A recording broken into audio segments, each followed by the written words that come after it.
Bienvenidos a este segundo día de trabajos del 16º Encuentro Internacional sobre Cultura Democrática. Nuestra tercera conferencia magistral la dictará el doctor Guillermo de la Peña Topete. Realmente es un privilegio contar con su presencia. Guillermo de la Peña es un gran promotor, estudioso, crítico y practicante de las ciencias sociales y en particular es una figura importante en el desarrollo de las ciencias sociales en el occidente de México. Me permitiré leer una pequeña semblanza. Guillermo de la Peña Topete es doctor en Antropología Social por la Universidad de Manchester, del Reino Unido. Es miembro de la Academia Mexicana de Ciencias y del Sistema Nacional de Investigadores. Fue director fundador del Centro de Estudios Antropológicos del Colegio de Michoacán, de 1979 a 1984, y de la Unidad Occidente del Centro de Investigaciones y Estudios Superiores en Antropología Social, conocido por nosotros como CIESAS. Ha sido profesor e investigador en varias universidades mexicanas y extranjeras y consultor de instituciones académicas y fundaciones internacionales. Recibió el Premio de Investigación Urbana y Regional en 1990, el Premio Jalisco en el área de ciencias en 1993, la beca Guggenheim de 1994-1995 y asimismo ha obtenido apoyo para realizar investigación por parte de varias instituciones públicas, fundaciones y agencias académicas nacionales e internacionales. Sus intereses de investigación versan sobre las transformaciones del campesinado en México y América Latina, la cultura política de los sectores populares urbanos, las relaciones interétnicas y las políticas sociales y culturales hacia los indígenas en el ámbito latinoamericano. Es autor de más de 150 publicaciones científicas. Su libro más reciente es Culturas Indígenas de Jalisco, de 2006. Además, tenemos que agregar que la Universidad de Guadalajara y el CIESAS crearon la Cátedra de Estudios Regionales que lleva por nombre Guillermo de la Peña, que este lunes 28, hace unos días, se realizó aquí mismo su primer seminario. La verdad es un privilegio contar con su presencia y agregamos también que la ponencia será comentada por el doctor Carlos Barba. Por favor, don Guillermo, gracias por acompañarnos. Buenos días. ¿Ya se oye? Suficientemente. Bueno, este texto se llama Cultura Democrática y Diversidad Cultural en México. Lo escribí en memoria del doctor Manuel Rodríguez Lapuente, quien fue un gran promotor de las ciencias sociales en la Universidad de Guadalajara y en esta ciudad. Y me da mucho gusto poderlo presentar aquí y además agradezco muchísimo la invitación y el honor que se me hace con esta invitación. Agradezco mucho a mi amigo el doctor Carlos Barba que ha aceptado participar conmigo en esta mesa. ¿Cómo está el sonido? Porque tengo que hablar en voz baja. ¿Bien? ¿Se oye bien? Bueno. En este país vivimos en una atmósfera saturada por discursos sobre la democracia, falsos y aburridos en su mayoría, que pretenden reducirla al juego de las elecciones. Por esta pretensión, la misma palabra democracia se ha ido desgastando, paralelamente al desgaste del prestigio de los partidos políticos y sus testaferros. Precisamente por ello, se vuelve necesario esforzarnos en reivindicar el valor de la palabra democracia. Soy consciente de mis limitaciones para disertar sobre esta palabra, pero no rehúso el desafío. Abordaré el tema cultura democrática y diversidad cultural, relacionándolo con mis propios intereses profesionales como antropólogo, las relaciones entre democracia y cultura y la forma en que la diversidad cultural enriquece la democracia a tiempo que la pone a prueba. Trataré en primer lugar de aclarar el significado del concepto democracia y de explicar la necesaria relación que existe entre ella y los derechos ciudadanos incluyentes. En segundo lugar, intentaré desentrañar las complicaciones del concepto de cultura para entender de qué hablamos cuando hablamos de cultura política democrática en un contexto de pluralidad cultural. Y finalmente, reflexionaré sobre la relevancia de estos conceptos para la realidad mexicana actual. ¿Qué es lo esencial de la democracia? Comienzo entonces con una breve discusión del concepto democracia. Y lo hago porque, como ya he dicho, su desgaste nos ha hecho olvidar su significado. Me inspiro en autores clásicos: Thomas Marshall, Giovanni Sartori, Juan Linz y Robert Dahl, y también en un autor más cercano a nosotros, Leonardo Morlino. En la democracia hay dos componentes constitutivos.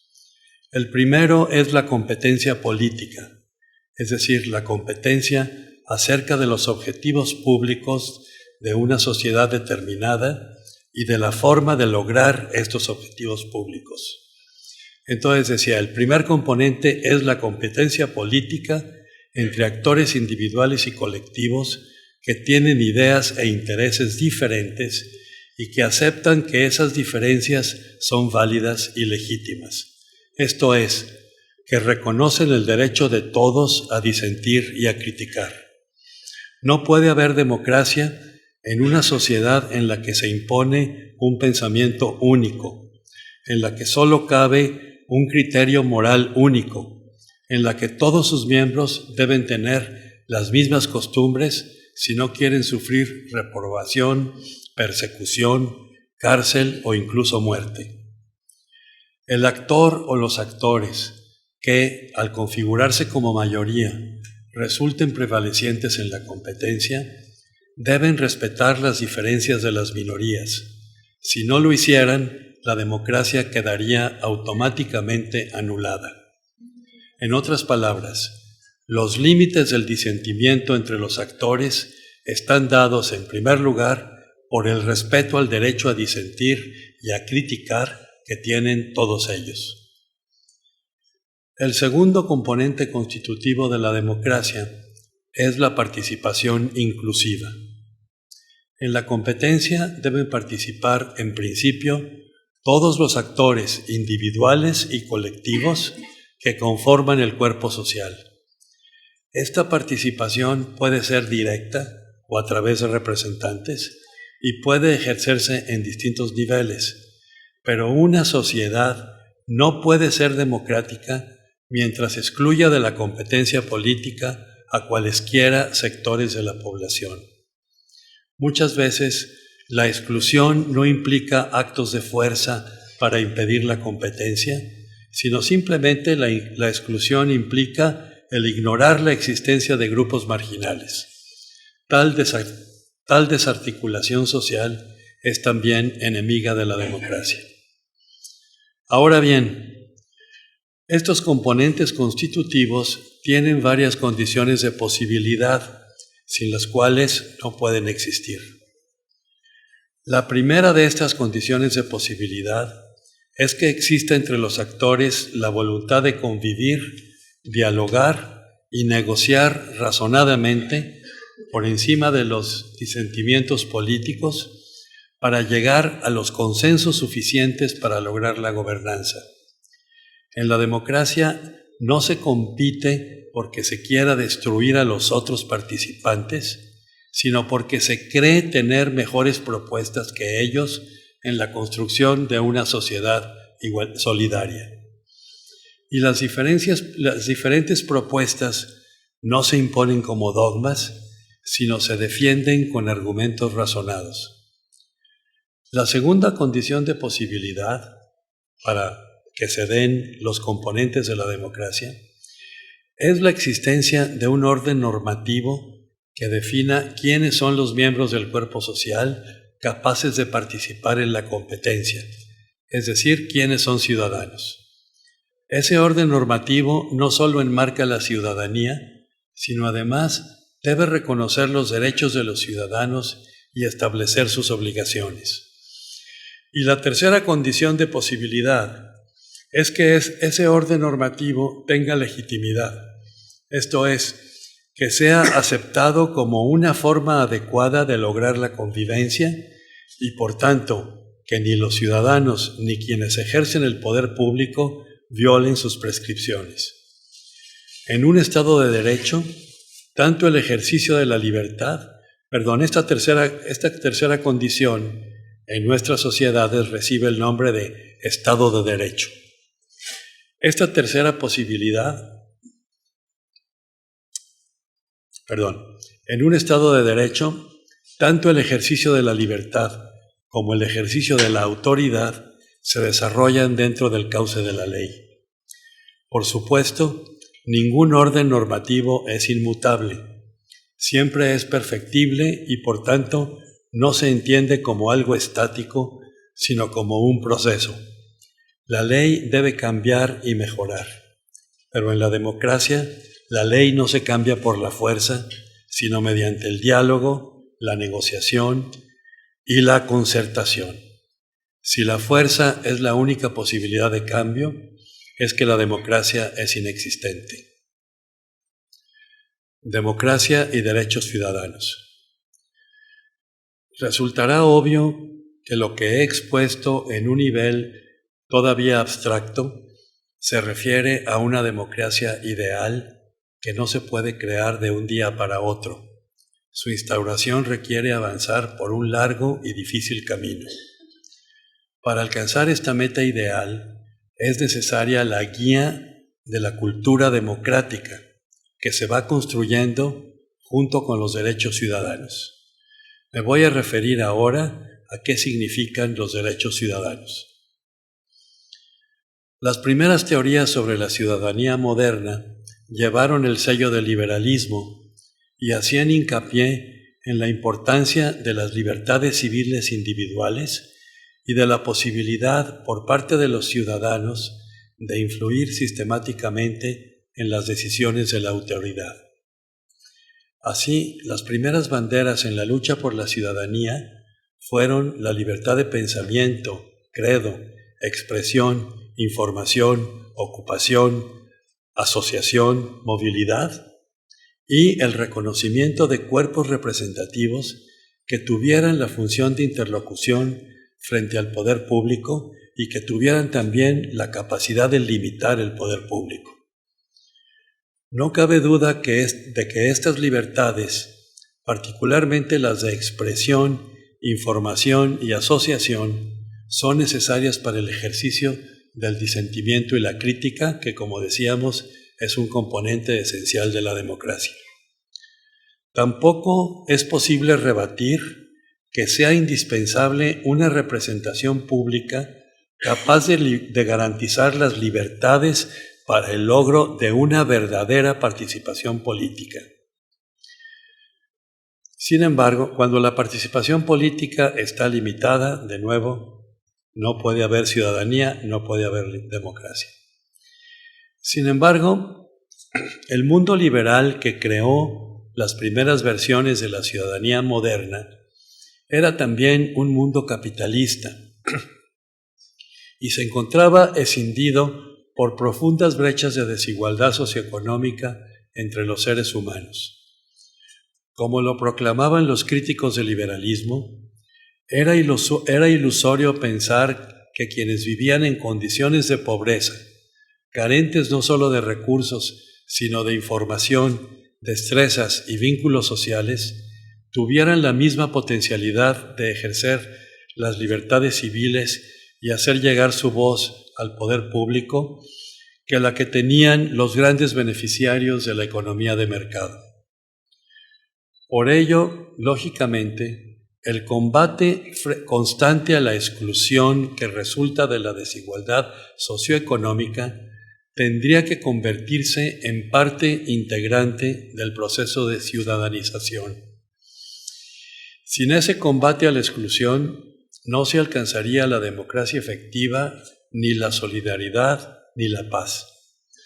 Así, a lo largo del siglo XX, gracias principalmente a los movimientos sindicales y a los partidos políticos de izquierda democrática, se consolidó la idea de que el avance democrático conlleva conjuntamente el reconocimiento de varios tipos diversos de derechos ciudadanos, no solo los derechos civiles y los derechos políticos, sino también los derechos económicos y los derechos sociales. Estos últimos, los derechos sociales, se refieren a que todos los ciudadanos deben contar con el nivel de bienestar necesario para conducir una vida humana digna y, en consecuencia, participar consciente y libremente en la competencia política. Ahora bien, desde las últimas décadas del siglo XX ha cobrado fuerza un concepto más amplio de ciudadanía, que ya no solo se limita a los derechos civiles y políticos, ni siquiera a los derechos sociales, sino que ahora proclama la importancia de los derechos culturales. Para tratar sobre los derechos culturales es menester abordar el concepto de cultura. Cultura y democracia. Puede ser un cliché, pero es verdad que la cultura es la clave distintiva de la existencia humana.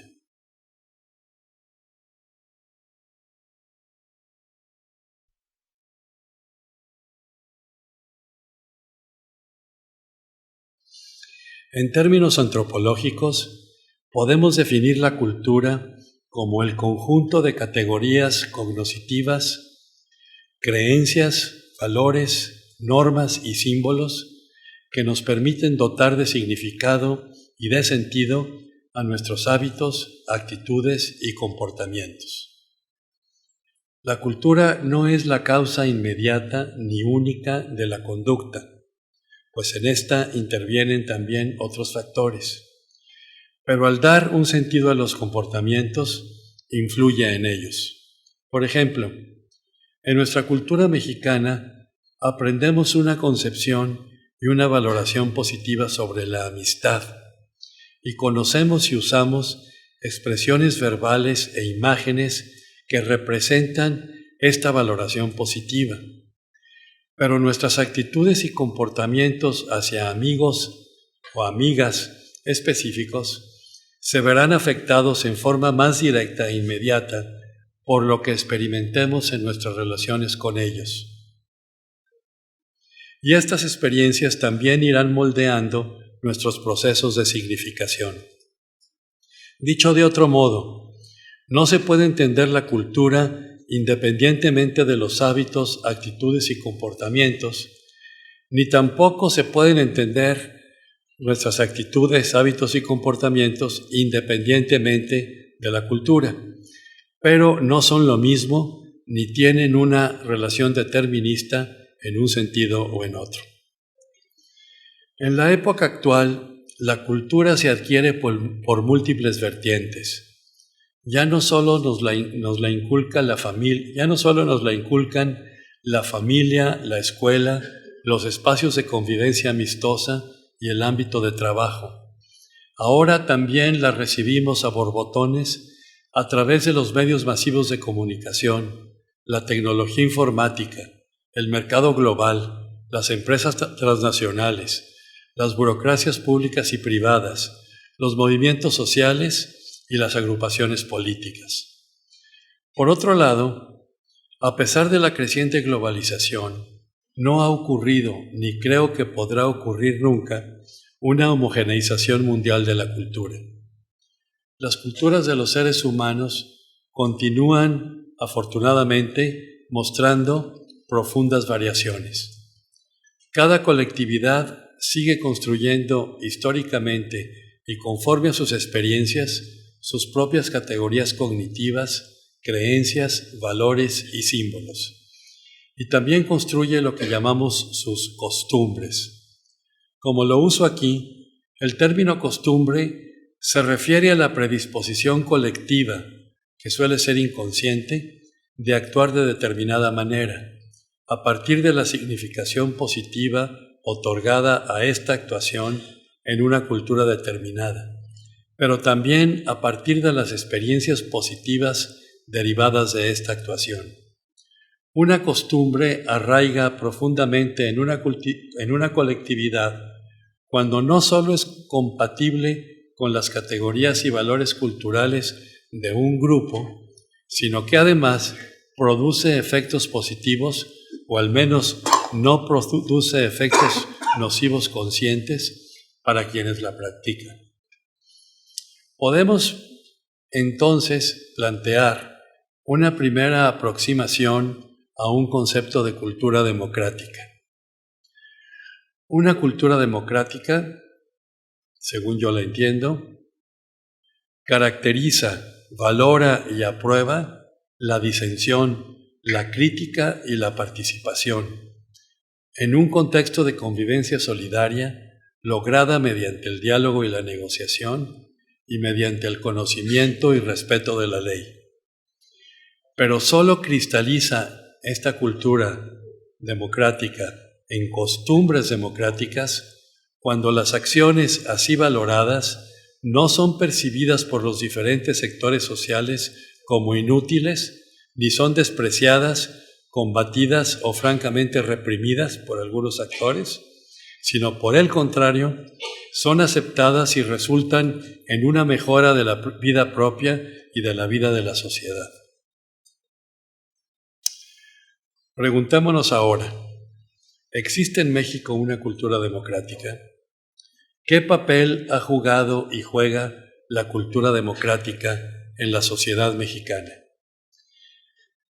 No es novedad decir que en la mayor parte del siglo XX los mexicanos no tuvimos muchas experiencias que alentaran la disensión y la crítica, ni que impulsaran la participación inclusiva y el respeto a la ley. El régimen nacido de la Revolución Mexicana e instalado en el poder durante 70 años seguidos, se apoyaba en dos piezas fundamentales: la presidencia de la República, que concentraba una enorme cantidad de poder constitucional y extraconstitucional, y el partido dominante, conformado por organizaciones de masas. Estas dos piezas controlaban la definición de los objetivos públicos y de la manera de lograrlos, y controlaban igualmente la sucesión en los puestos políticos. Las elecciones tenían, si acaso, un valor ritual.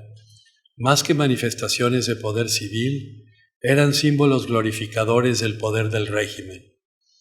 Las organizaciones de masas, los tres sectores del partido llamados campesino, obrero y popular, se constituían como instrumentos de negociación, procesamiento y control de demandas. Además, esas organizaciones gozaban de derechos corporativos vinculados a políticas sociales. Quien carecía de conexiones con las organizaciones partidistas podía ver disminuidos sus derechos ciudadanos, y de hecho ocurría eso. En la presidencia de la República residía la jefatura efectiva del partido.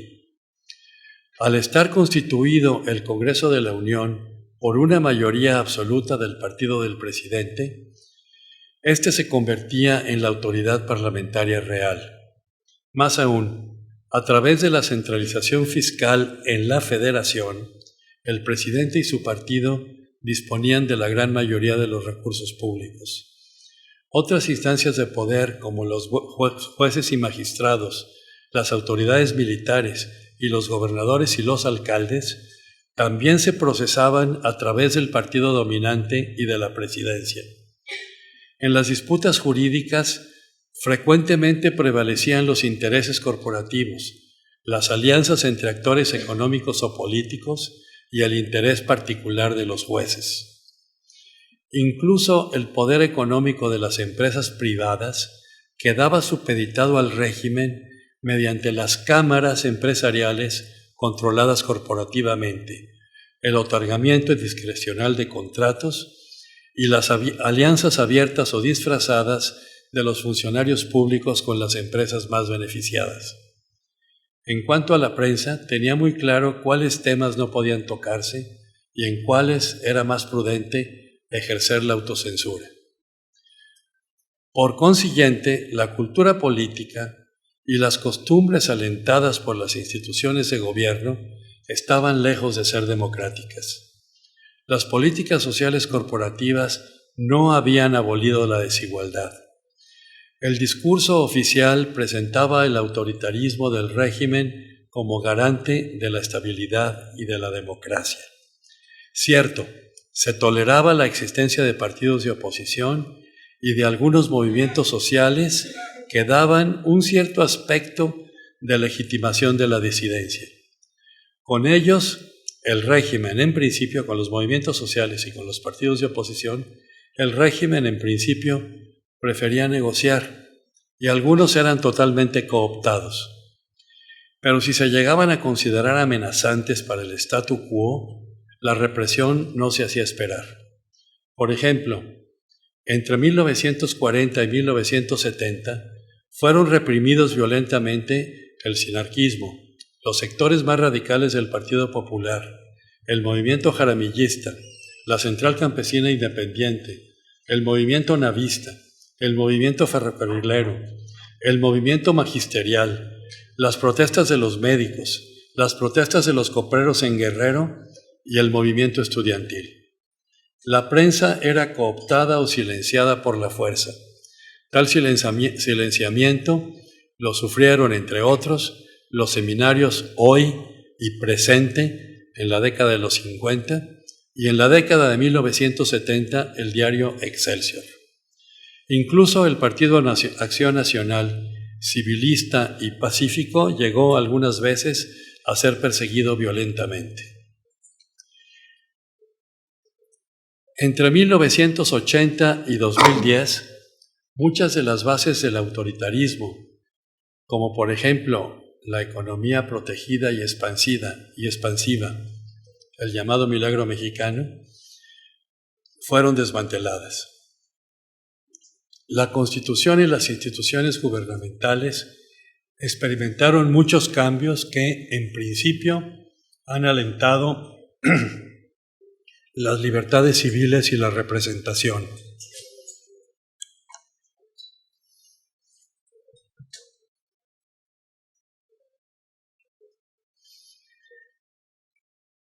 Tenemos ahora partidos políticos que realmente compiten y procesos electorales independientes.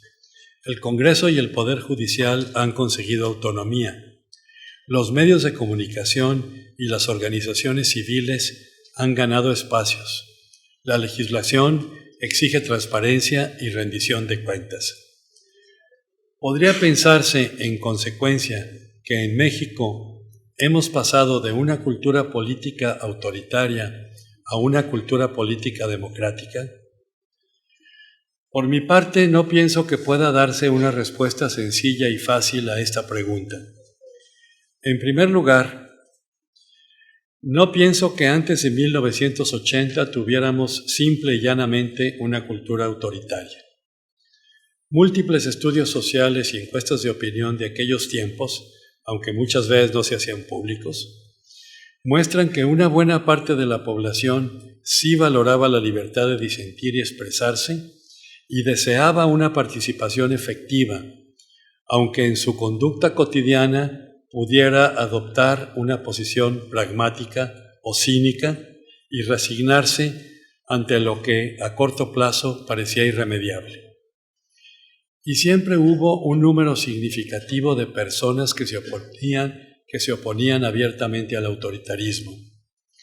Adicionalmente, abundaba un tipo de resistencia pasiva, los chistes que ridiculizaban a los políticos, y los políticos a su vez se destacaban por su carencia de humor. Por otra parte, es verdad que a partir de 1988, la mayoría de la población ha adoptado con bastante entusiasmo ciertas prácticas democráticas, como el voto, la afiliación a partidos, la afiliación a grupos que compiten políticamente y la crítica sin cortapisas a través de las redes sociales.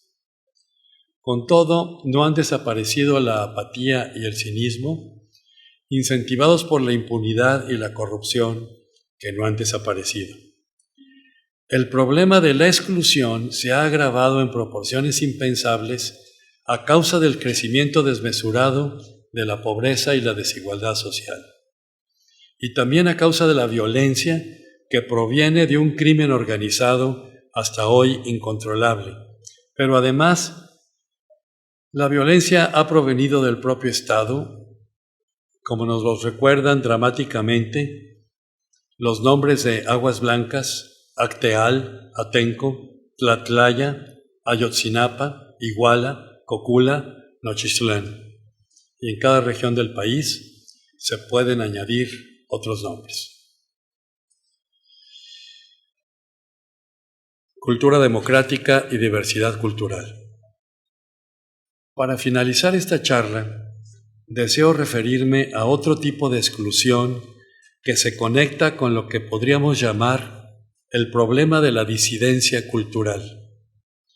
Al principio de esta charla, mencioné que la democracia implicaba siempre la competencia entre actores heterogéneos, tanto individuales como colectivos, que aceptaban ser diferentes y al mismo tiempo buscaban incluirse en un espacio común de convivencia, diálogo y negociación. No debía ser causa de exclusión, por tanto, ninguna diferencia, fuera esta de género, generación, clase, religión, ideología o identidad cultural. El avance democrático va haciendo posible conciliar las diferencias sin abolirlas, pero lo que ha resultado más difícil ha sido conciliar las diferentes culturas étnicas y las diferentes identidades étnico-culturales con el proyecto de Estado nacional que ha prevalecido en el mundo occidental a partir de la Revolución Francesa.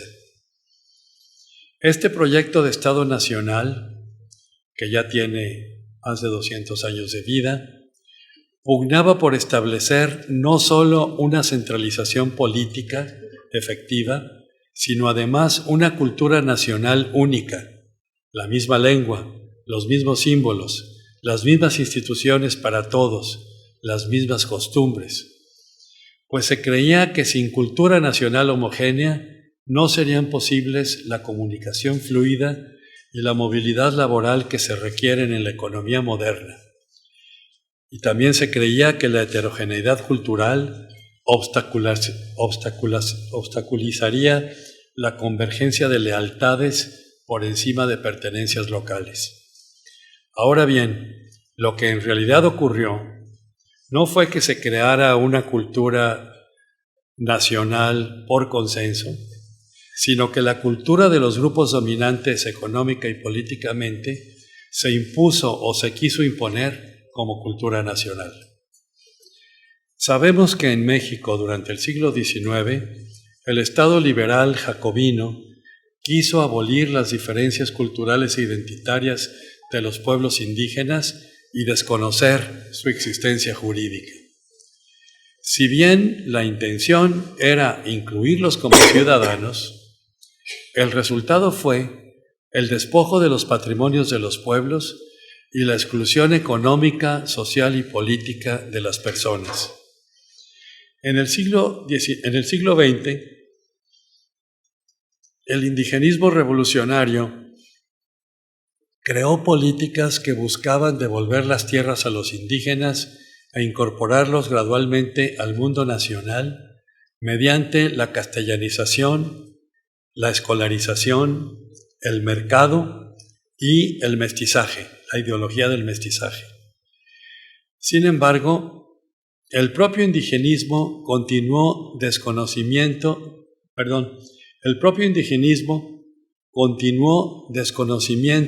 la personalidad jurídica de los pueblos indígenas y buscando su aculturación, es decir, la sustitución de sus formas de creer, pensar y valorar y la desaparición de sus costumbres.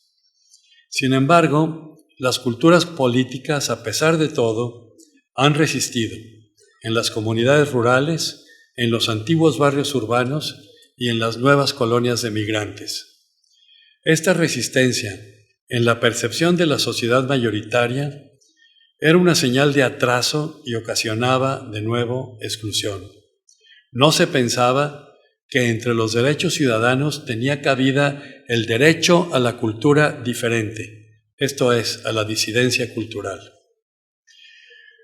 Por otro lado, en el contexto internacional de la segunda posguerra europea del siglo XX, surgió un discurso que reivindicaba la diversidad cultural como uno de los derechos humanos. Este discurso cobró fuerza, sobre todo al comienzo, en el proceso de descolonización en Asia y África. Se proclamaba los nuevos pueblos independientes y descolonizados proclamaban, con el respaldo de la Organización de las Naciones Unidas, el derecho a la autodeterminación, lo cual conllevaba la reivindicación de la propia cultura. A partir de la década de 1960, se fue consolidando una doctrina jurídica internacional de reconocimiento de la diversidad cultural en documentos de la propia ONU, la UNESCO y la Organización Internacional del Trabajo, que culminó en la Declaración Universal de los Derechos de los Pueblos Indígenas que aprobó la Asamblea General de la Organización de Naciones Unidas en 2007. En correspondencia con este proceso, la Constitución mexicana fue modificada en 1991 para admitir la pluralidad étnica y cultural de la nación. En 2001, una nueva reforma constitucional estableció los derechos de los pueblos indígenas a sus propios sistemas normativos, procedimientos electorales, formas de tenencia de la tierra, estilos de desarrollo económico, usos lingüísticos y culturales y a una adecuada y cabal representación política. Con todo lo laudable que son estas reformas constitucionales, no hemos podido resolver el problema de la exclusión indígena. Parecería que nuestra cultura política va tolerando otras disidencias en materia de religión, género e ideología, por ejemplo, pero no la disidencia cultural. Si acaso se piensa que las culturas indígenas pueden tener algún sentido en las comunidades tradicionales, en la selva, la sierra o el desierto, pero no en el mundo moderno, no en las ciudades. Pero hay que hacer notar que las comunidades tradicionales, claro, siguen existiendo, pero también siguen siendo agredidas y despojadas por empresas mineras, forestales y ganaderas nacionales y transnacionales, y ahora por la narcoviolencia y por las autoridades que dicen combatir la violencia. No es casualidad que los 10 municipios más pobres de nuestro país sean los que tienen mayoría de población indígena y han sido los 10 municipios más pobres ya durante décadas. Y además, aproximadamente la mitad de las personas que pueden ser clasificadas como indígenas en nuestro país ya no viven habitualmente en sus comunidades originarias, sino en espacios urbanos. No es raro que en estos espacios urbanos los indígenas encuentren discriminación y rechazo en las escuelas, en los hospitales, en las oficinas de gobierno y en los lugares de trabajo, y por tanto muchas veces prefieren ocultar el hecho de que son indígenas. En suma, en la construcción de una cultura democrática en nuestro país, un elemento esencial y todavía faltante tiene que ser el reconocimiento y la valoración positiva de la diversidad cultural y de la pluralidad étnica, representadas fundamentalmente, como dice la Constitución, por la realidad viva de nuestros pueblos indígenas. Es necesaria la aceptación de una ciudadanía étnica, del derecho de estos pueblos y de sus miembros a la visibilidad digna, a la expresión pública de sus culturas, lenguas y costumbres, al control de sus recursos históricos, a la autonomía política y a la representación propia ante todos los niveles de autoridad. Estos derechos ya están en buena parte codificados constitucionalmente, pero aún hay una gran carencia de legislación secundaria que garantice y judicialice su respeto y su defensa. Con todo, no es solo al gobierno al que corresponde actuar en favor de la inclusión indígena. Desde la sociedad civil estamos igualmente obligados a comprometernos con ella existencialmente si no queremos que el avance ciudadano y la cultura democrática no sean simplemente discursos vacíos. Muchas gracias por su atención. A continuación comentará Carlos Barba Solano. Él tiene un doctorado en la Universidad de Guadalajara y el Centro de Investigación y de Estudios sobre Antropología Social, una maestría en Sociología por la Universidad de Wisconsin en Estados Unidos. Actualmente es profesor de Ciencias Sociales en la Universidad de Guadalajara y director de la revista de Ciencias Sociales Espiral, Estudios de Estado y Sociedad. Es miembro del Sistema Nacional de Investigadores, nivel 3, y cuenta con el perfil PROMED.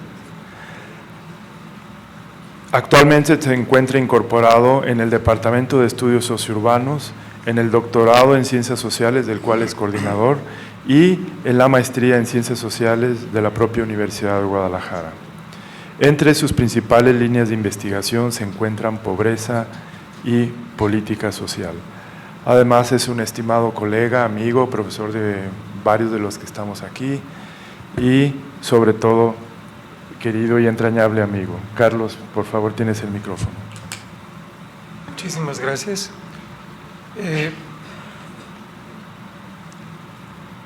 Voy a hacer lectura de lo que escribí para comentar el texto que me envió amablemente Guillermo antes de esta presentación.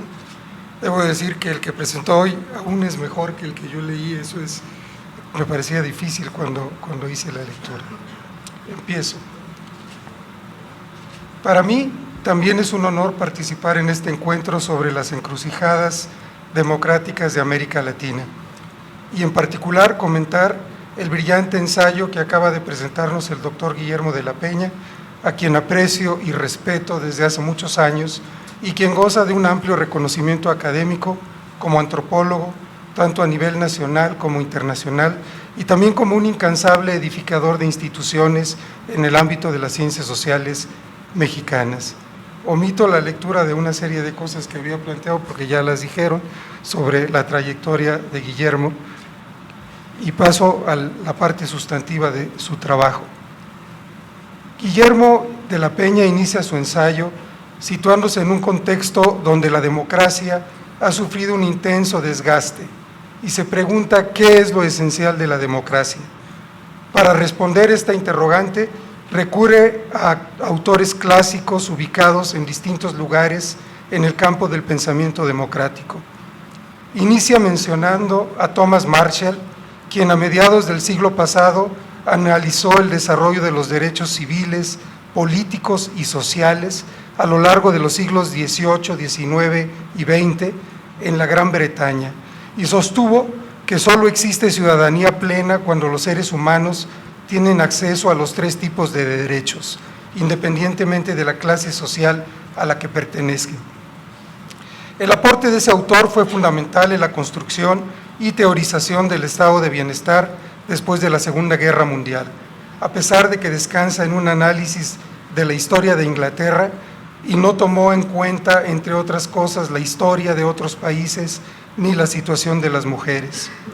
También recurre Guillermo a Giovanni Sartori, autor situado en las fronteras entre la ciencia política, el análisis de los medios de comunicación y los estudios comparativos de los sistemas políticos. Sartori señaló que la democracia real poco tiene que ver con la etimología de la palabra democracia, particularmente en sociedades como las actuales, donde se da prioridad a lo visible y se relega a la invisibilidad todo lo que queda fuera de la huella mediática. Para Sartori, como es bien sabido, la democracia exige la existencia de un electorado con capacidad de elección, pero los medios de comunicación masivos, en particular la televisión, distorsionan el escenario político porque las opiniones que promueven no reflejan la realidad. Sartori acusa a estos medios de tener una agenda propia y de promover valores e informaciones que banalizan, empobrecen y falsean la realidad y no reflejan los intereses ni los valores de los ciudadanos. Guillermo también se inspira en Juan Linz y Robert Dahl, autores que reflexionaron sobre la teoría y la práctica democrática, incluidos sus peligros y ambivalencias, sus límites y posibilidades y las amenazas que siempre acechan a su realización plena. Esas teorizaciones han servido como referentes para reflexionar sobre la transición de regímenes autoritarios como los de Europa Oriental y América Latina hacia regímenes democráticos y han sido una fuente inagotable de investigaciones empíricas. Finalmente, Guillermo se refiere a Leonardo Morlino, quien ha reflexionado sobre la influencia de los partidos políticos y sus líderes en la calidad de los regímenes democráticos, argumentando, entre otras cosas, que no basta con la legitimidad del sistema de partidos cuando los regímenes democráticos no son suficientemente sólidos y por ello la ciudadanía y las organizaciones de la sociedad civil deben desempeñar un papel crucial en la cualificación de cualquier democracia, porque ésta depende en parte del grado de respaldo y satisfacción de los ciudadanos que viven en ellas, factor crucial para la estabilidad de las instituciones. Para Morlino, la definición mínima de democracia refiere a regímenes políticos que tienen al menos sufragio universal, masculino y femenino, elecciones libres, competitivas, recurrentes, correctas, más de un partido y múltiples fuentes de información. Morlino señala que si se cumple con estos requisitos, se requiere verificar empíricamente cuánto se logra respecto a dos objetivos centrales de una democracia ideal: libertad e igualdad. Después de referirse a estos autores clásicos, Guillermo de la Peña reflexiona en términos abstractos sobre dos componentes constitutivos de la democracia: la competencia política, incompatible con una moral o un pensamiento únicos, y la participación inclusiva, factor cuya ausencia descalifica a sociedades que se asumen como democráticas, pero excluyen de la competencia política a amplios sectores de la población. Además, el doctor de la Peña señala que hace falta cumplir también con algunas condiciones que hacen posible la competencia y la participación: una cultura política basada en argumentos razonados y un orden normativo legítimo basado en el Estado de Derecho que defina quiénes son ciudadanos y en consecuencia quiénes pueden participar en la competencia política. Más adelante, continúa sus reflexiones, pero ahora en términos concretos, inspirado en parte en la obra de Thomas Marshall, y advierte que la democracia no es posible cuando los ciudadanos no cuentan con un nivel de bienestar que les permita una vida digna, que les habilite para participar de manera consciente y libre en la vida política. Y Guillermo va más allá, porque subraya la importancia de la cultura democrática y las costumbres democráticas. La primera nos dice: valora y aprueba el disenso, la crítica, la participación en un contexto solidario construido a través del diálogo, la negociación y el respeto a la ley. La segunda implica que los diferentes actores sociales no la consideren inútil, ni la desprecien, combatan o repriman. Este conjunto de ideas enmarca una pregunta crucial para todos los mexicanos que Guillermo plantea. ¿Existe en México una cultura democrática? Para responderla, describe primero al régimen emanado de la Revolución Mexicana, que estuvo vigente hasta principios de los años 80, y nos muestra que la cultura política y las costumbres alentadas por sus instituciones no eran democráticas, aunque enfrentaran múltiples resistencias sociales, activas y pasivas, porque no garantizaban un nivel de bienestar que permitiera a todos los mexicanos y las mexicanas una vida digna, ni permitía una participación inclusiva, ni toleraba una competencia política real. Guillermo señala que entre 1980 y 2010, los mecanismos centrales del autoritarismo fueron desmantelados y empezaron a alentarse las libertades civiles, la representación, la presencia de partidos políticos competitivos, la realización de procesos electorales independientes, el equilibrio de poderes, la ampliación de espacios para los medios de comunicación y las organizaciones civiles, la exigencia de transparencia y rendición de cuentas. Habla de la emergencia de prácticas democráticas que conviven con viejas herencias de apatía y cinismo provocadas por la corrupción y la impunidad. Indica también que el problema de la exclusión se ha agravado como producto del crecimiento de la pobreza y la desigualdad social y del repunte de la violencia ligada al crimen organizado y al propio Estado. Los datos disponibles en el informe 2016 del Latinobarómetro confirman ampliamente las afirmaciones de Guillermo. En un contexto en el que el apoyo a la democracia ha disminuido de manera drástica en varios países, como Brasil, ligada a una profunda crisis política, o de manera más moderada en Chile, Uruguay y Venezuela, Nicaragua, El Salvador, en México se puede hablar de estancamiento. Sin embargo, algo realmente grave es que en promedio en América Latina y en 11 países de esta región, el apoyo a la democracia es mayor que en México. En México, solo el 48% de la población considera que la democracia es preferible a cualquier otra forma de gobierno, mientras en países como Ecuador, Uruguay, Argentina y Venezuela, entre un 67 y un 77% de la población apoya la democracia, aún en situaciones muy difíciles. Este dato cobra mayor importancia si se considera que en 2005 el 59% de los encuestados apoyaba la democracia en México, es decir, 11 puntos porcentuales más que en la actualidad. En México, solo el 50% de los encuestados considera que la democracia es un contexto adecuado para la resolución de problemas, mientras en América Latina el 60% está de acuerdo con esta afirmación y en 11 países el respeto a la democracia como un espacio ideal para la competencia y la participación fluctúa entre el 61 y el 72%. Resulta muy desalentador constatar que en nuestro país el 50% de los encuestados considera inútil a la democracia. En México, en un contexto de crecimiento de la pobreza y en el mejor de los casos de estancamiento de la desigualdad, el 76% de los encuestados consideran que en México se gobierna por unos cuantos grupos poderosos o en su beneficio propio. No sorprende que solo el 25% apruebe la gestión del presidente Peña Nieto. Este dato es muy revelador, ya que todavía en 2011 el 59% aprobaba la gestión del gobierno de Felipe Calderón, a pesar del gran repunte de la violencia que ya se había producido. De hecho, México es, después de Chile, el país de América Latina donde un porcentaje mayor de los encuestados, el 56%, considera que los políticos y la política han perdido credibilidad y ya no la recuperarán. Este desencanto es mucho menor a escala regional, donde solo el 46% comparte este pesimismo, el 46%, perdón, y aún menor que en países como Uruguay, Guatemala y Argentina, donde solo entre el 34 y el 36% son tan pesimistas. En lo que corresponde al tema de la calidad de la democracia, en promedio, solo el 40% de los ciudadanos consideran que los políticos se mueven con autonomía, mientras el 60% restante piensa que responde a intercambios clientelistas.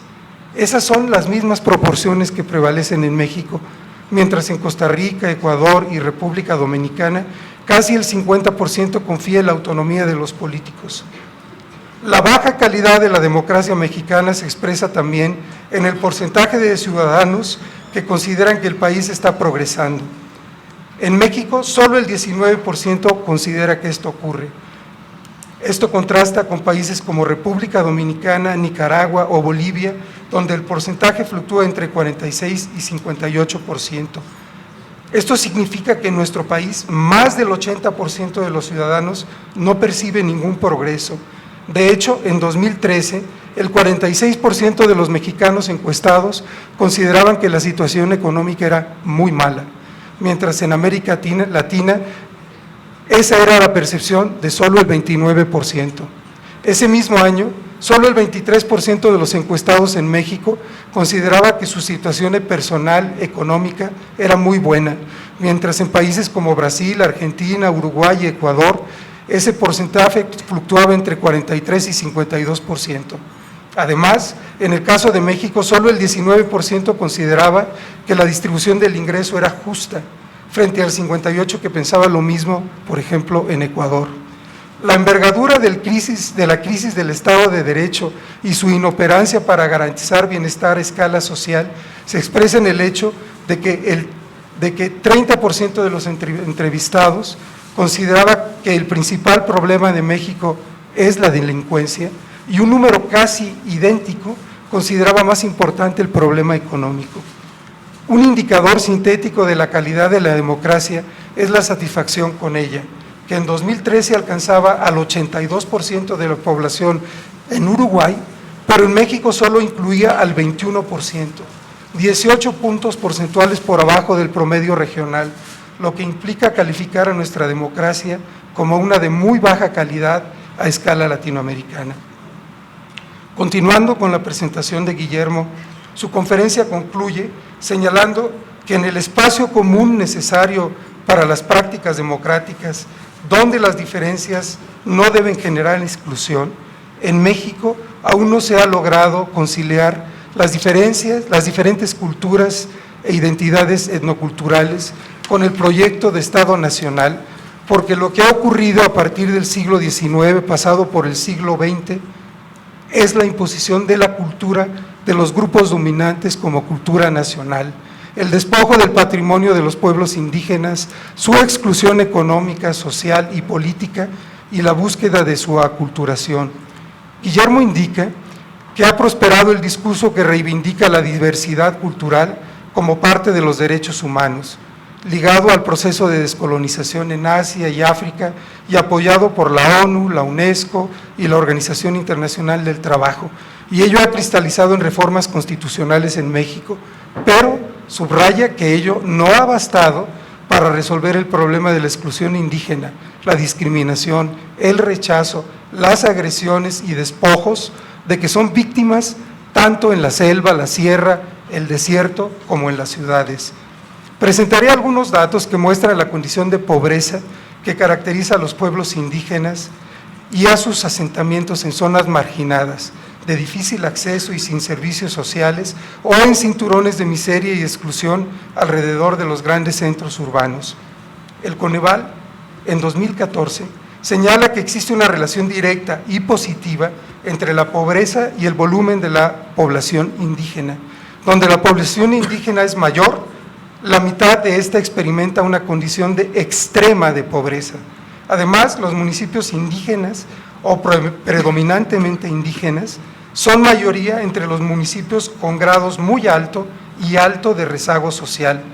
índice que sintetiza carencias en materia de educación, salud, servicios básicos y espacios en la vivienda. Coneval señala que en 2010 la población que se autoadscribía como indígena ascendía a 18 millones de personas, es decir, el 11% de la población total. Cerca de la mitad se concentraba en pequeñas localidades rurales y como resultado de procesos migratorios con fines laborales, una quinta parte vive en ciudades de 100,000 habitantes o más. En 2012, el 72% de la población hablante de lengua indígena se encontraba en la pobreza, casi el doble de la población no hablante. El porcentaje en ese caso era el 43%. Y el porcentaje de la población indígena en pobreza extrema era 5 veces mayor al de la población no hablante, 38% frente a 7.9%. Además, solo el 3.5% de esa población hablante de lengua indígena podía considerarse no pobre y no vulnerable. En 2012, 6 de cada indígenas tenían al menos 3 carencias sociales, el triple que el de la población de no hablantes. La mitad de la población hablante tenía ingresos inferiores al costo de la canasta básica alimentaria frente al 17, casi 18% de la población no hablante en la misma condición. Las mismas tendencias se observan en el ámbito educativo. En 2010, el 45% de los hablantes de lengua indígena entre 15 y 24 años no habían concluido la primaria. En 2012, el 47.4% de la población hablante de lengua indígena sufría rezagos educativos frente al 19% de la población total. El 23.4% enfrentaba carencias por acceso a los servicios de salud, frente al 21.5% de la población total. El 82.5% no tenía acceso a la seguridad social frente al 61% de la población total. El 35.3% experimentaba carencias por acceso a la alimentación frente al 23% de la población total. El 36.6% tenía carencias por calidad y espacios de la vivienda frente al 13% de la población total y el 69% carecía por acceso a los servicios básicos de la vivienda frente al 21.2% de la población total.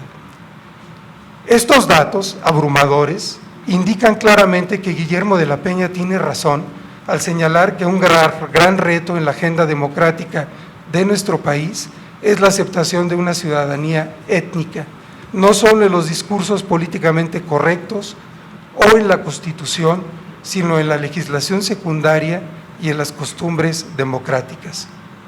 Para concluir esta exposición, solo diré que la construcción de la democracia exige una reflexión profunda y que Guillermo ha contribuido a lo largo de su vida académica a aportar claridad e inteligencia a esa empresa. Muchas gracias. Muchas gracias, doctor Barba. Antes de dar la palabra a nuestro auditorio, quiero preguntarles si comentan o tienen un comentario previo entre presentación, presentador, y después damos la palabra al público.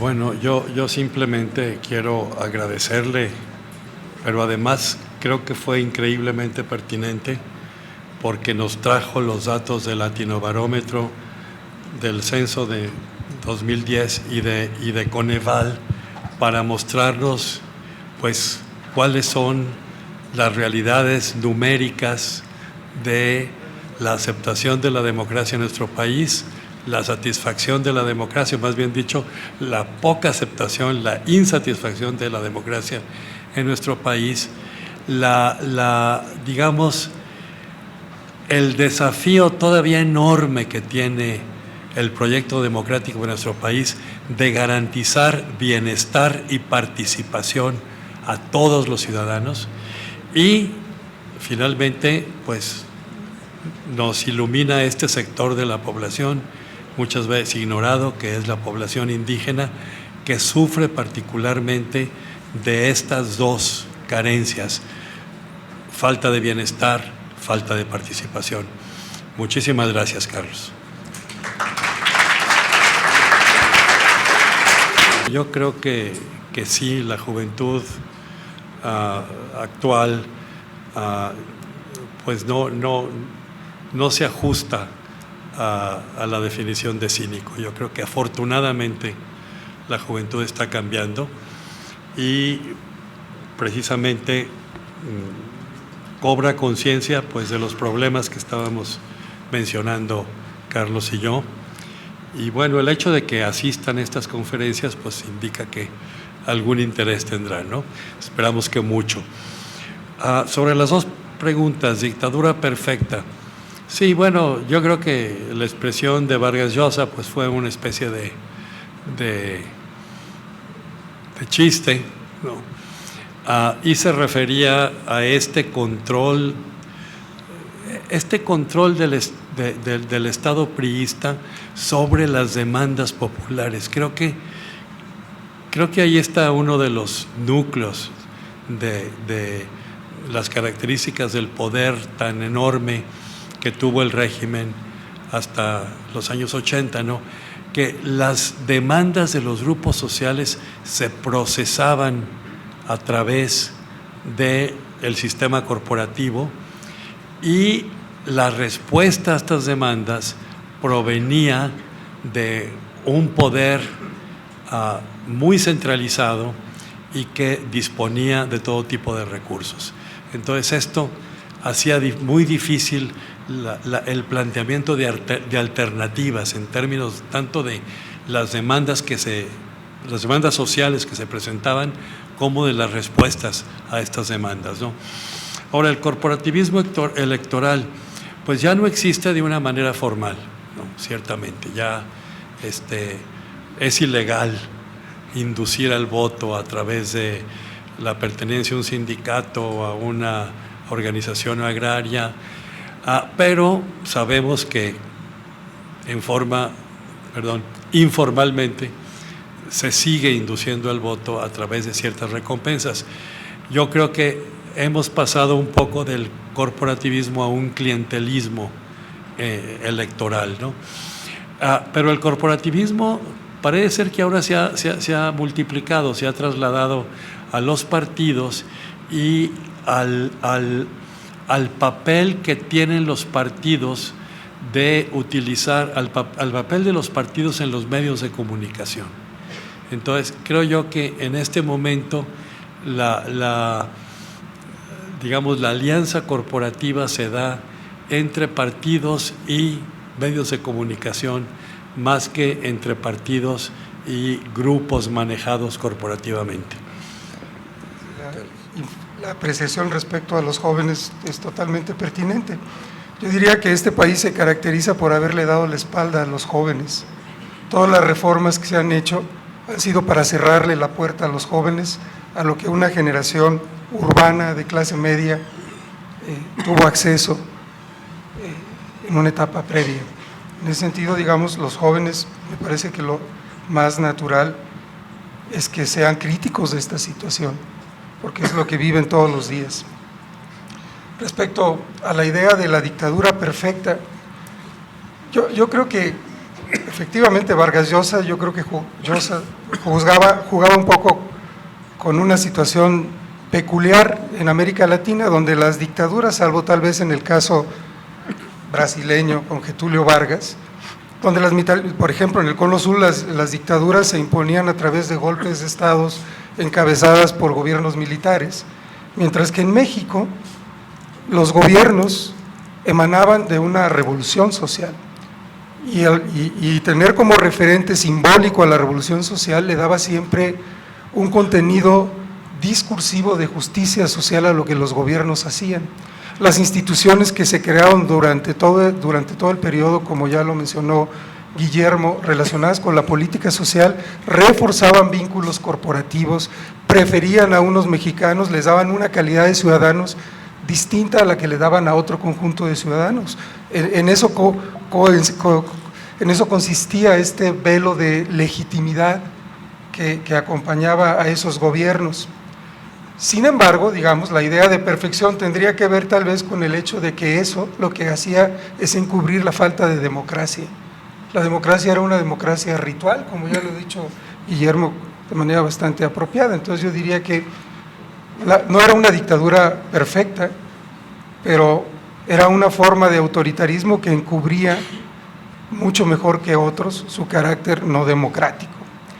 Y sobre lo del corporativismo electoral, yo estoy totalmente de acuerdo con lo que ha mencionado hace un momento Guillermo, en el sentido de que lo que prevalece en términos electorales en esta época es una manipulación de las víctimas. En eso consiste justamente el clientelismo, ir a repartir cosas para conseguir votos. Por un lado es bastante cínico, y por otro lado lo que indica es que tal vez para los votantes pobres da exactamente lo mismo quién está en el poder, porque no hay ninguna diferencia, y ese es un gran problema. Respecto al corporativismo, el viejo corporativismo sindical se ha ido desgastando porque el nuevo proyecto es un proyecto que está montado en la precarización del empleo, y las bases del viejo sindicalismo se han ido erosionando porque son los discursos de los líderes de las viejas estructuras corporativas del sindicalismo mexicano, pues son incompatibles con una realidad que se traduce en flexibilidad, bajos salarios, empleos que no son por toda la vida, sino que son precarios, que la gente entra y sale del mercado de trabajo. Entonces, en un contexto estructural como este, el viejo corporativismo ya no puede existir. Sin embargo, coincido con Guillermo en que eso no quiere decir que no haya corporativismo. Lo que pasa es que también hay formas de asociación entre otros actores que son muy poderosos, ligados al modelo actual de desarrollo que prevalece en México, donde yo no solo incluiría a los medios de comunicación, sino a muchos poderes reales que tienen además una enorme capacidad de veto para que la democracia no prospere en este país.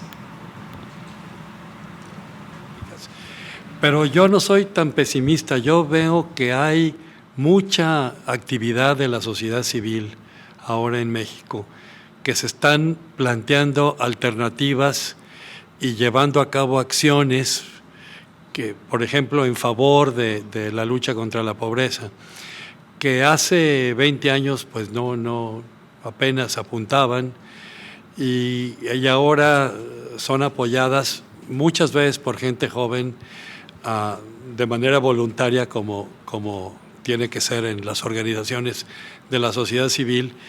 Y yo veo también la participación de jóvenes, por ejemplo, en apoyo a candidatos independientes, apoyo a la transparencia en los partidos y en las instituciones a las que pertenecen.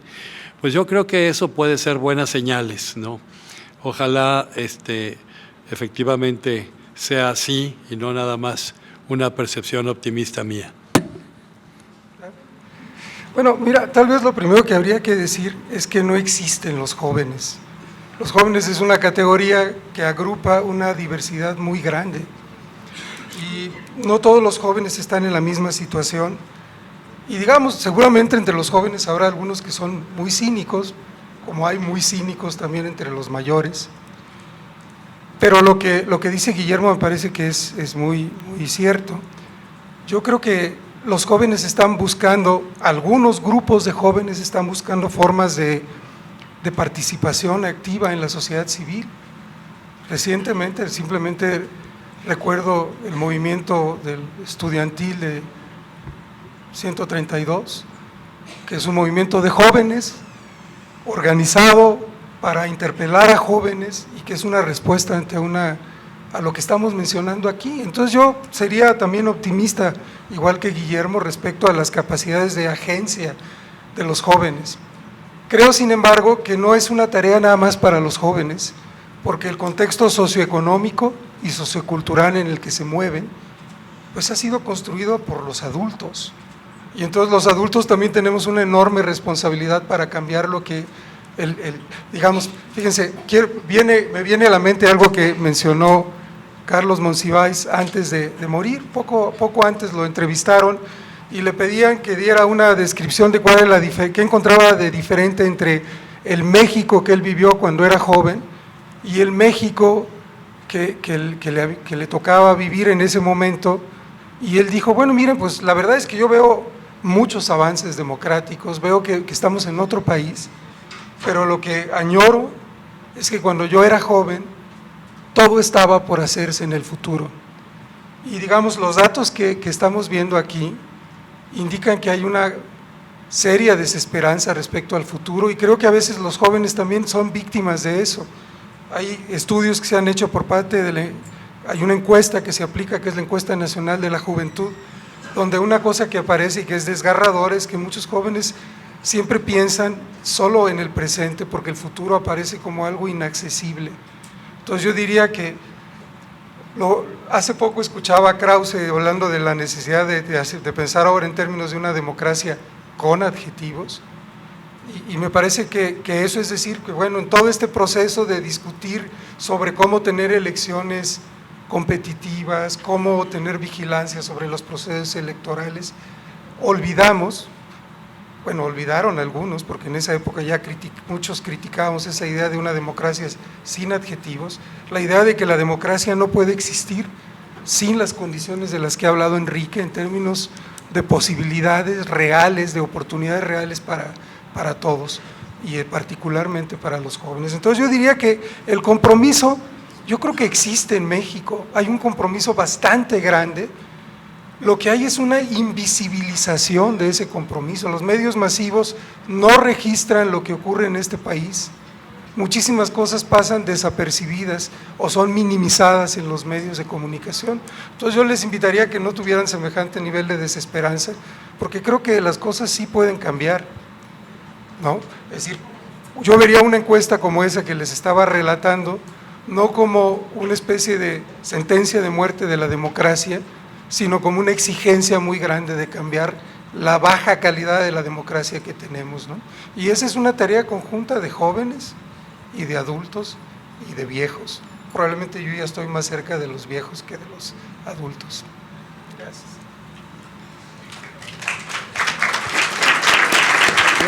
Yo hablo de un concepto que creo que tiene sentido, mucho sentido en América Latina, que es el concepto de ciudadanía étnica, que no niega los derechos civiles y políticos, ni los derechos sociales, pero pone énfasis en los derechos al reconocimiento de la cultura. Es decir, para que los indígenas puedan acceder plenamente a sus derechos civiles, o sea, a las libertades civiles, a los derechos políticos de participación política y a los derechos sociales de bienestar suficiente para una vida digna, es necesario que se reconozca que participan de una manera culturalmente diferente en la sociedad. Entonces hay que garantizar, en primer lugar, el derecho a la visibilidad digna. Visibilidad digna quiere decir que los indígenas no sean vistos como una anomalía, que no se vea la lengua indígena como dialectos, a veces se les llama, sino como lenguas capaces de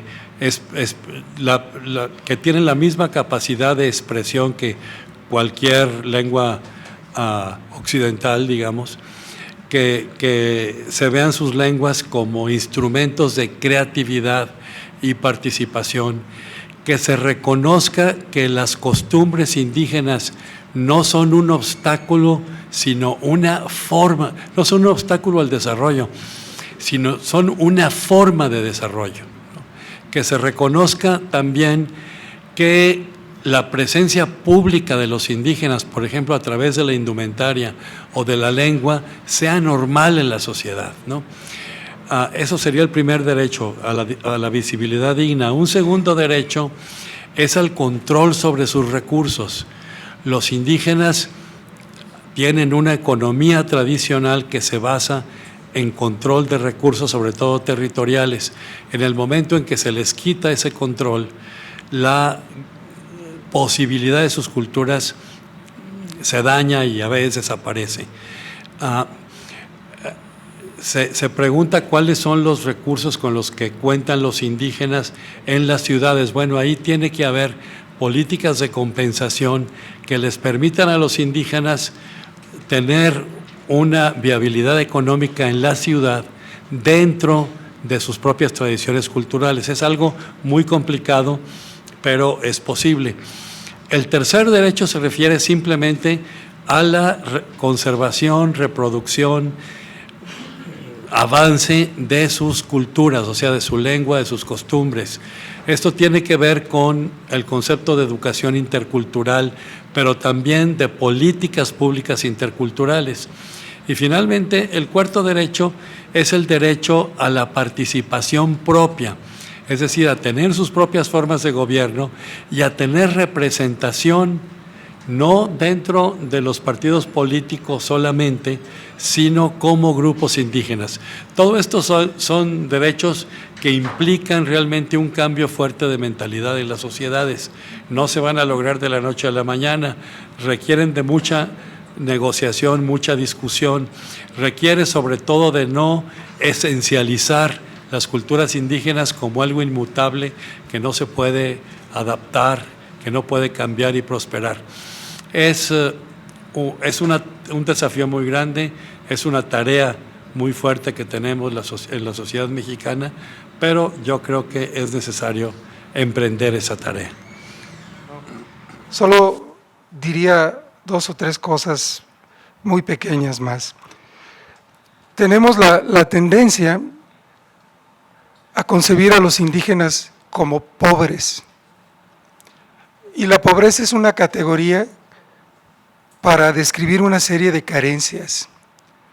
Y tendemos entonces a pensar que la pobreza, que alguien que está en pobreza no tiene una identidad propia, desaparece la identidad. Y entonces nos resulta muy sencillo meter en un costal al 50% de la población y decir son pobres. Bueno, ahí hay una diversidad brutal. Entonces, digamos que la democracia, como lo decía al principio de su conferencia Guillermo, implica reconocimiento de diferencias. Y yo iría un poquito más allá, porque soy sociólogo, y diría que detrás de las diferencias lo que hay son desigualdades muy profundas. Y tenemos, es decir, la visión oficial de la desigualdad, al igual que la visión oficial de la pobreza, es una visión exclusivamente socioeconómica, es una visión vertical, donde uno casi que podría dividir a la sociedad por estratos de ingreso, o si quisiéramos ya ser muy sofisticados, por clases sociales, pero no vemos las desigualdades horizontales, no vemos que hay enormes desigualdades entre hombres y mujeres, entre adultos mayores y adultos, entre adultos y jóvenes, entre jóvenes y niños, entre las personas que viven en las ciudades y las que viven en las zonas rurales, entre los indígenas y los que no lo son. Tenemos que desplegar una visión sociológica mucho más compleja de nuestras desigualdades para poder entonces sí entender nuestras diferencias.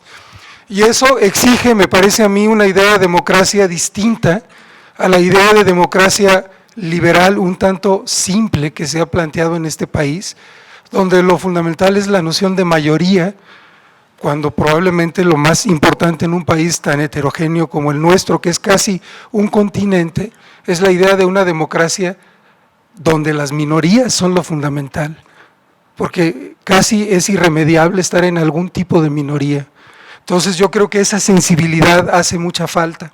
Y diría yo también sobre algo que mencionó hace un momento Guillermo, que es muy importante, la parte es el tema del lenguaje, no solo en términos de las categorías que mencionaba, con las que construimos, estigmatizamos y borramos la existencia de otros, sino porque olvidamos que los indígenas no son en la historia, que están vivos, pero que están vivos no solo porque tienen una vida colectiva e individual, sino porque nos atraviesan en nuestro lenguaje. El problema, es decir, el lenguaje como ese mecanismo que concentra, que es capaz de transmitir intergeneracionalmente lo que los seres humanos hemos hecho, En nuestro lenguaje están los indígenas todo el tiempo. Y sin embargo, nosotros tenemos una visión que los folcloriza o los reduce a la categoría de pobreza, etcétera. Bueno, pues esto me parece que es justamente el reto, darle una densidad simbólica a la idea de democracia que desgraciadamente no ha tenido en el debate en este país. Eso pienso. La Constitución dice que la educación para los indígenas tiene que ser una educación intercultural. Y eso se ha interpretado simplemente en términos de hacer en las escuelas que dependen de la Dirección General de Educación Indígena, hacer programas de educación bilingüe, alfabetizar en lengua indígena e incluir en los currícula aspectos de las culturas indígenas de esos grupos. Pero la palabra interculturalidad en realidad quiere decir otra cosa. Quiere decir que toda la sociedad, para que una sociedad realmente tenga una educación intercultural, pues todos los ciudadanos tienen que aprender algo de las otras culturas. El que todos aprendamos una lengua indígena es un poco difícil, sobre todo considerando que tenemos 62 lenguas indígenas en el país, según los cálculos más actuales, y que algunas de esas lenguas están en serio peligro de extinción, tienen apenas unos cuantos centenares de hablantes. Pero yo creo que sí sería posible que en las escuelas todos los niños aprendieran algo de lengua indígena y aprendieran que las lenguas indígenas tienen un gran valor expresivo, tanto o a veces más que la lengua que hablamos todos, el español, o que otras lenguas occidentales. Y y no solo aprender algo de lengua indígena, sino ir aprendiendo aspectos de las culturas indígenas que se presenten como lo valioso que son, ¿no? Esto pues implica una gran reforma educativa y también implica una gran reforma en general a las instituciones públicas. Pienso, por ejemplo, en investigaciones que se han hecho sobre la atención a los indígenas en las instituciones de salud pública, que a veces, pues por ignorancia del personal profesional de salud, redunda en una auténtica discriminación a los indígenas, porque no se aprecian sus formas de concebir el cuerpo, sus formas de concebir la salud y la enfermedad, ¿no? Son temas difíciles, ¿no? Y otro aspecto de una posible campaña de interculturalidad en el país sería aprender que la categoría indígena es una categoría impuesta, es una categoría censal que sirve para propósitos censales y para ciertas políticas públicas, pero que esa categoría disfraza, encubre una gran diversidad, como decía hace un momento Carlos. Las culturas indígenas son también muy diferentes entre sí y tienen una gran pluralidad de valores. Entonces, el ir aprendiendo eso, pues sería un gran avance hacia una cultura democrática. Y qué bueno que lo trajiste a cuento. Para cambiar la realidad, lo primero que hay que cambiar son las ideas que tenemos sobre ella. Me parece una idea fantástica. No importa si se puede realizar como una política pública o no, pero en todo caso lo que expresa es estar conscientes de estas desigualdades de las que hablaba yo hace un rato. Yo diría que en México oficialmente se promueve un analfabetismo intercultural y que algo tendríamos que exigir para que no fuera así. Y esa me parece que es una excelente idea en ese contexto. Muchas gracias, nos preparamos para el siguiente evento. Muchas gracias.